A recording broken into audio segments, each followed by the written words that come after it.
Monsieur le Premier ministre, ultime symbole de votre fiasco sur la réforme des retraites, 2 organisations syndicales de salariés viennent d'annoncer la fin de leur participation à la conférence de financement.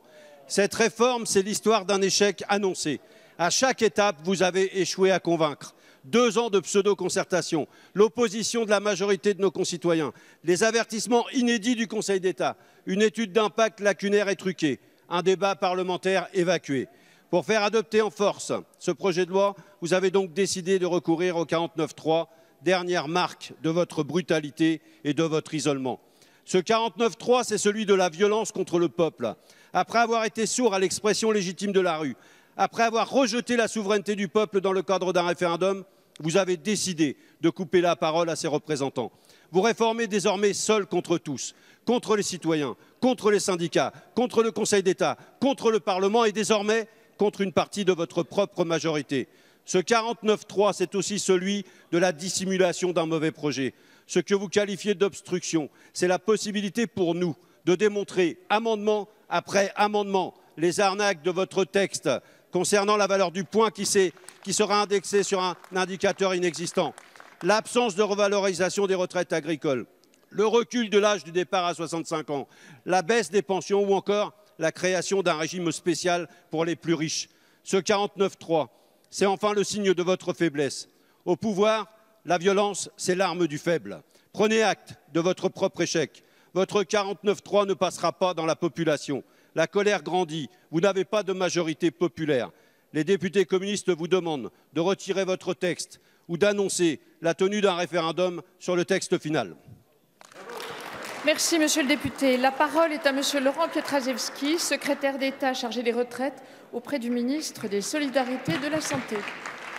Merci, madame la présidente. Mesdames, messieurs les députés, monsieur le député Jean-Paul Lecoq. C'est vrai que sur la conférence d'équilibre et de financement, vous avez souligné que les travaux se déroulaient, mais que 2 organisations représentatives de salariés avaient exprimé leur souhait de quitter cette conférence. C'est jamais, sur le fond, une bonne nouvelle que des syndicats représentatifs décident de quitter une conférence qui fait une large place au dialogue social. Mais cela étant, vous le savez, le paysage syndical français est riche et divers. Et il y a aussi autour de la table d'autres organisations syndicales. En tous les cas, moi, j'appelle toutes les organisations syndicales à revenir autour de la table et à construire, sur le fond, la solution qui est celle d'identifier la réalité de l'équilibre. Car pour construire un système universel de retraite, il faut le faire à l'équilibre. C'est ça qui assure, sur le fond, la solidité des éléments de solidarité qui vous inquiètent vous aussi peut-être, mais qui sont si attendus par les Français. Et dans ce système universel de retraite, eh bien, le minimum de pension à 1 000 € qui sera à 85% du SMIC en 2025. Vous savez que les droits familiaux que nous avons évoqués tout à l'heure avec la députée Nathalie Elimas, le fait que 5 millions de femmes demain pourront avoir une pension majorée à 5% dès le premier enfant, la réalité des retraites progressives pour les personnes en situation de handicap qui pourront prendre une retraite progressive dès 55 ans, l'extension de la pénibilité à l'ensemble de la fonction publique, à tous les régimes spéciaux. Voilà autant d'éléments qui nécessitent que notre système soit solide et pour lequel il y a une utilité à ce qu'il soit à l'équilibre, une utilité parce que c'est une garantie de solidité pour l'ensemble des générations.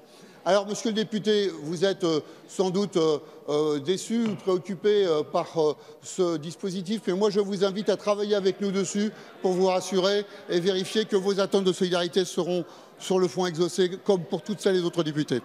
Merci.